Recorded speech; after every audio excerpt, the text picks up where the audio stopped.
Practice test paper 2 का जो पहला हिस्सा है वो है ओरल एग्जामिनेशन, मौखिक परीक्षा। तो ये तो हम प्रोजेक्ट के लिए छोड़ देते हैं। नीचे चलते हैं, रिटन एग्जामिनेशन। ये वाले क्वेश्चंस हम अभी करेंगे। डू एज डायरेक्टेड, जैसे निर्देश दिए हैं वैसे ही करना है। पहला क्या है question, right the superlative degree. तो आप जानते हैं ना 3 डिग्रीज होती हैं किसी भी विशेषण को बताने के लिए, पॉजिटिव, कंपैरेटिव और सुपरलेटिव। तो यहाँ पे 4 शब्द दिए हैं, इनका आपको सुपरलेटिव डिग्री लिखनी है। तो पहला वर्ड क्या है, बैड, बुरा। कोई चीज़ बुरी है तो उसको सुपरलेटिव, सबसे बुरी होती है अगर, उसको वर्स्ट लिखते हैं। स्पेलिंग का ध्यान दीजिएगा, WORST। Then we have few, का हो जाएगा फ्यूएस्ट। फ्यू यानी होता है कुछ, मतलब जो मात्रा में कम है, ओके। और बहुत ही कम है तो फ्यूएस्ट। देन थिक, मोटी है कोई चीज़, right, so that is thick. जैसे किताब मोटी है, थिकेस्ट, सबसे मोटी, राइट। टॉल यानी लंबा, तो फिर इसका सुपरलेटिव क्या बनेगा, टॉलेस्ट। तो 3 में EST लगा है और 1 में उसका शब्द पूरा पूरा बदल गया। Next question, give plural forms. बहुवचन बताना है हमको। तो काफ, ये तो नियम आपको मालूम ही है, LF, जिसमें F में खत्म होता है वो VES हो जाता है। तो ये क्या हो गया, काव्स, एक बछड़ा, बहुत सारे बछड़े। टूथ, टीथ, ये तो बहुत बार आ चुका है, इसमें कुछ समझाने लायक है नहीं। मैन का मेन, एक आदमी, बहुत सारे आदमी। और शीप जो है इसका बहुवचन बदलता नहीं है, प्लूरल सेम रहता है, शीप का शीप ही रहेगा। चलो next question, change the following sentences into interrogative sentences. प्रश्नवाचक वाक्य हमें बनाने हैं, ठीक है। पहला देखिए, Mohan place tennis, Mohan tennis खेलता है। तो आप कौन सा प्रश्न पूछेंगे इस बारे में कि क्या मोहन टेनिस खेलता है, ये वाला प्रश्न गलत है। उसका तो उत्तर ये होगा कि हाँ मोहन टेनिस खेलता है, या फिर नहीं मोहन टेनिस नहीं खेलता। तो वो क्वेश्चन मैंने कई जगह देखा, I don't think it is right if the answer given is Mohan place tennis, Mohan tennis खेलता है। तो प्रश्न ये होना चाहिए कि मोहन क्या खेलता है।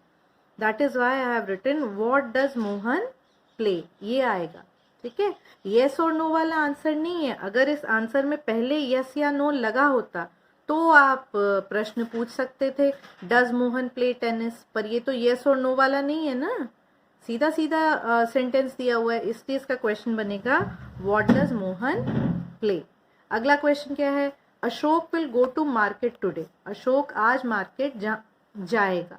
तो प्रश्न क्या पूछेंगे हम कि कई बच्चे गलत कहते हैं कि क्या अशोक आज मार्केट जाएगा। तो फिर वही वाली बात कि उत्तर में आना चाहिए कि हाँ जाएगा या फिर नहीं जाएगा। तो येस और नो तो हमें दिखाई नहीं दे रहा यहाँ पे, इसलिए ये वाला क्वेश्चन वेयर से शुरू होना चाहिए। Where will Ashok go today, आज अशोक कहाँ जाएगा। तो हम उत्तर दे सकते हैं Ashok will go to market today.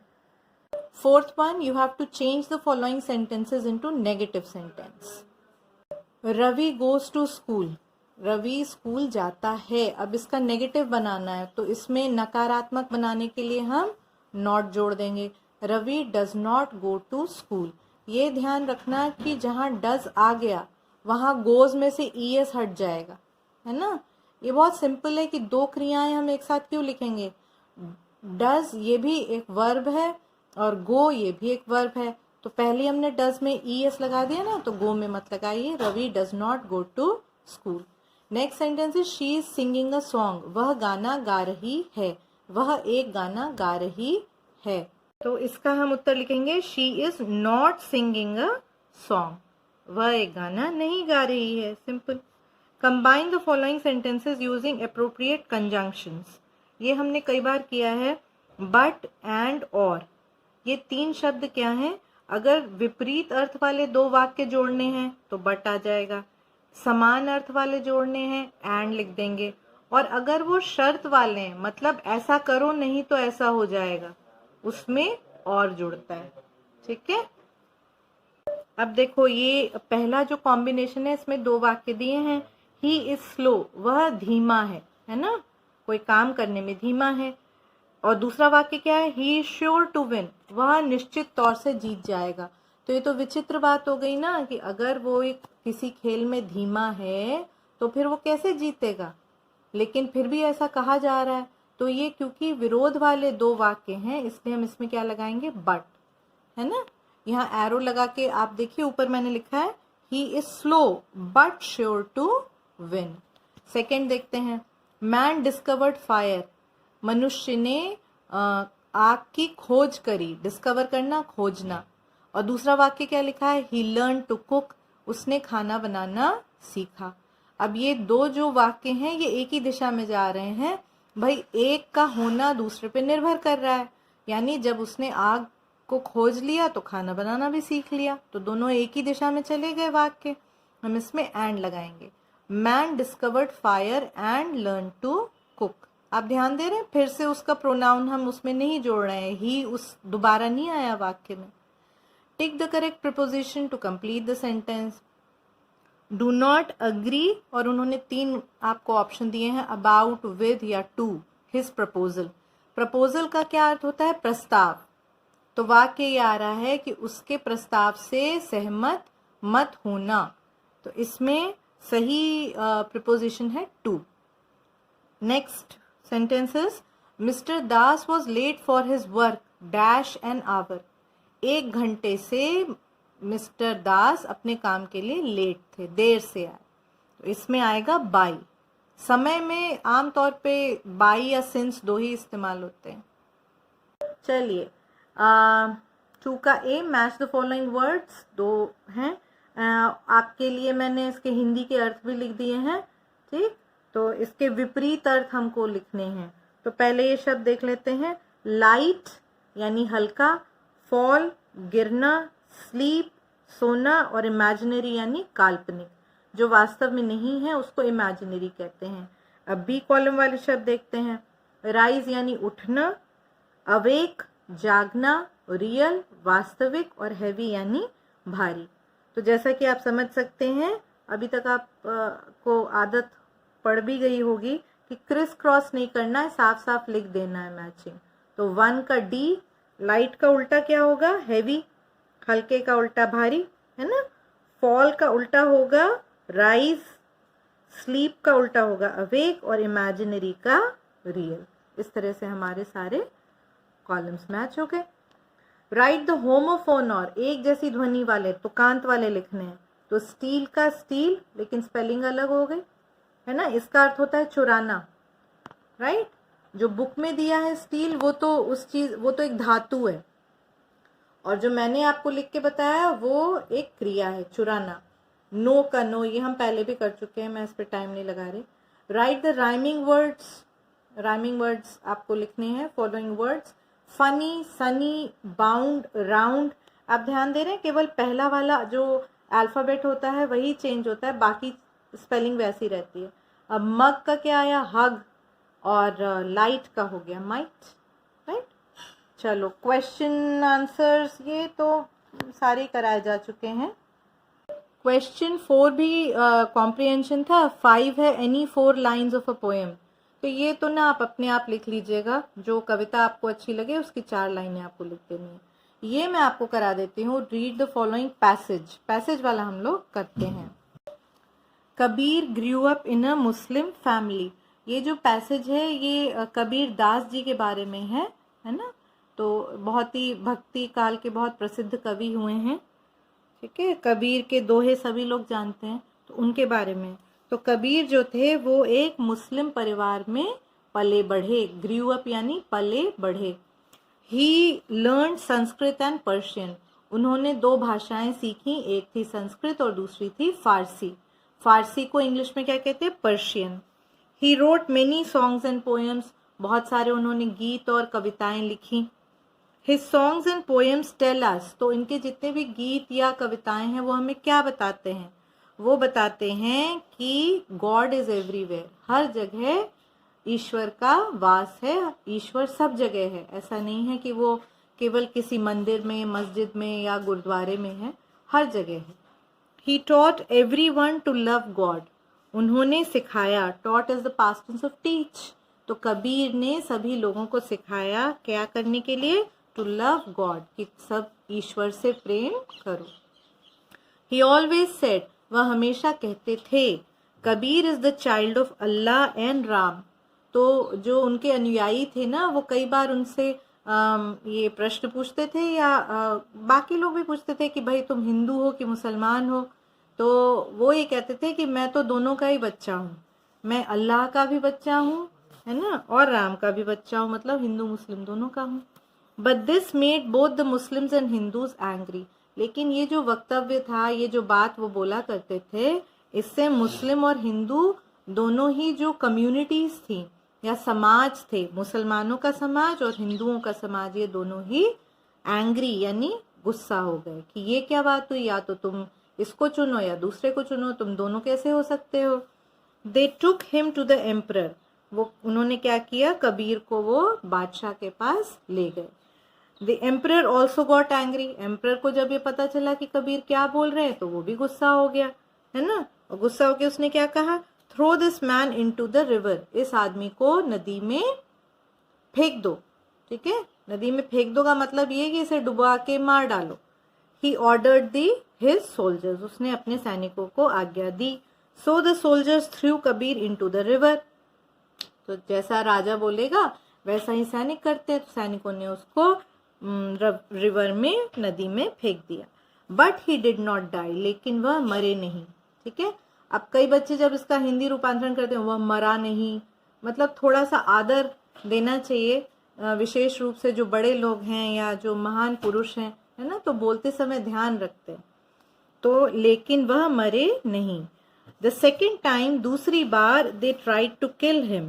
Okay, they put him in a hut and set fire to it. दूसरी बार उन्होंने क्या किया, कबीर को एक झोपड़ी में, हट में रख दिया और उस झोपड़ी को आग लगा दी। द हट बर्न डाउन, ओके, जो झोपड़ी थी वो तो जल के राख हो गई, बर्न डाउन यानी बिल्कुल बुरी तरह तहस नहस हो गई, जल गई। लेकिन Kabir did not die, Kabir फिर भी नहीं मरे, मृत्यु को प्राप्त नहीं हुए। ठीक है, finally they through him in front of an elephant, अंत में तंग आके उन लोगों ने क्या किया, सैनिकों ने कबीर को एक हाथी के सामने डाल दिया। ठीक है, कि हाथी के पैरों से वो कुचल जाएंगे और मर जाएंगे। But the elephant ran away from there, लेकिन यहाँ तो उल्टा ही हो गया, जो हाथी था वो वहां से रैन अवे, भाग गया, विदाउट हर्टिंग हिम, बिना कबीर को कोई भी नुकसान पहुंचाए। तो ये तीन जो इन्होंने उदाहरण दिए हैं, वो क्या बता रहे हैं कि कबीर जो थे वो एक विशेष व्यक्ति थे। ठीक है, उनके अंदर कुछ ऐसे गुण थे, कुछ दैवीय गुण थे कि आम तौर के जो तरीके होते हैं जिससे कि व्यक्ति मर सकता है, उन तरीकों का उन पे कोई असर नहीं हो रहा था।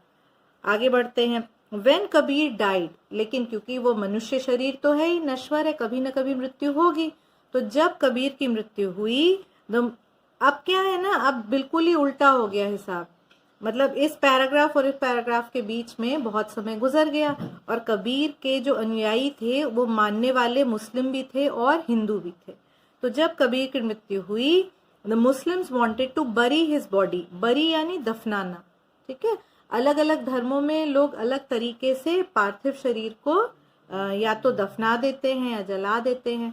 But the Hindus wanted to burn it, लेकिन जो हिंदू थे वो उसे अग्नि देना चाहते थे, शव को, जैसे, है ना। तो इस पे भी there was a big dispute over this, dispute यानी झगड़ा, इसके ऊपर एक बहुत बड़ा झगड़ा पैदा हो गया कि कबीर के जो पार्थिव शरीर है उसको किस तरीके से अंतिम संस्कार कैसे किया जाएगा, इसके ऊपर झगड़ा पैदा हो गया। Then they heard a voice from the sky, और जब वो झगड़ा कर रहे थे तो उन्हें एक वॉइस, आवाज सुनाई दी। कहाँ से? स्काई से। तो वहां से कौन बोलता है भाई? ईश्वरी बोलते हैं। Take the cover of the body, और उस आवाज ने क्या कहा? कवर यानी जो कपड़ा जिससे ढका हुआ था उनके शरीर को, उसको हटाओ वहां से। तो जब उस आज्ञा का पालन किया गया, they took the cover off, लोगों ने उनके शरीर के ऊपर से कपड़ा हटाया, and found only some flowers under. कितने आश्चर्य की बात है ना, कि वहां तो कबीर का पार्थिव शरीर था ही नहीं, क्या थे वहां? कुछ फूल थे। नॉट कबीर्स बॉडी, कबीर की बॉडी थी ही नहीं। ठीक है, तो ऐसे ना एक्चुअली जिनको इंटरेस्ट आ रहा है उनके लिए बता रही हूँ कि वो जो फूल थे फिर वो आपस में इन लोगों ने थोड़े थोड़े आधे आधे बांट लिए। ठीक है, मतलब बेसिकली कबीर जाते जाते भी ये संदेश देके जा रहे हैं कि तुम किन चीजों के लिए आपस में लड़ाई कर रहे हो, है ना, कुछ ऐसे समझ सकते हैं आप। ऐसे यार बहुत सारे उदाहरण हैं, जैसे मीराबाई का एक उदाहरण आता है कि उनकी मृत्यु कैसे हुई थी कि वो कृष्ण जी के भजन गाती थी और मंदिर में जो है वो गाते गाते वो मूर्ति में लीन हो गई। तो अब मानने वाले मानते हैं, नहीं मानने वाले नहीं मानते। But let's come back to all this. हम तो इंग्लिश पढ़ रहे हैं, तो ये पैसेज खत्म हो गया, अब हम इसके क्वेश्चन आंसर्स करते हैं। हु वॉज कबीर, कबीर कौन थे? तो इसका ना आंसर आपको खुद लिखना पड़ेगा, मैंने यहाँ लिख दिया है, Kabir was a saint. Okay, ये पैसेज में शब्द नहीं दिया है इसलिए लिख दिया मैंने, कबीर एक संत थे। Okay, loved by Hindus and Muslim alike, Hindu भी और मुसलमान भी, दोनों ही लोग उन्हें बराबर प्यार करते थे। What did he teach? अब इसके आगे 2, 3, 4, 5 ये जो क्वेश्चंस हैं ये मैंने ना यहाँ पे मार्क कर दिए। देखिए आपको ऐसे लिखा हुआ दिखेगा 2, 3, 4 and 5।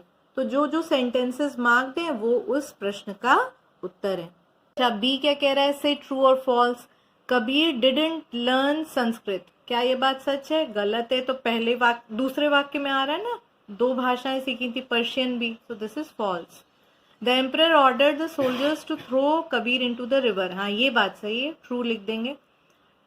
You have to tick the correct answer. The word dispute means, dispute का क्या अर्थ होता है? 4 ऑप्शंस दिए इन्होंने। राइवलरी का अर्थ होता है दुश्मनी, ओके, फाइट यानी झगड़ा, फ्रेंडशिप मित्रता, और हेट्रेट, हेट्रेट होती है नफरत, ईर्षा, ईर्षा नहीं है, ईर्षा जेलसी होती है, नफरत ही समझिए आप। तो इसका सही उत्तर है फाइट। डिस्प्यूट का के सबसे पास जो शब्द आ रहा है वो है fight. Give the second form of the following verbs with the help of the story. Teach का सेकेंड फॉर्म आएगा टॉट और ट्राई का आएगा ट्राइड। क्वेश्चन नंबर 7 देखिए आप, एप्लीकेशन लिखनी है, इसका अलग वीडियो मैं आपके लिए डाल रही हूँ, या उसको हम बाद में कर लेंगे, फिलहाल एक इमेज दे देती हूँ, and later essay that we'll cover later on. Okay.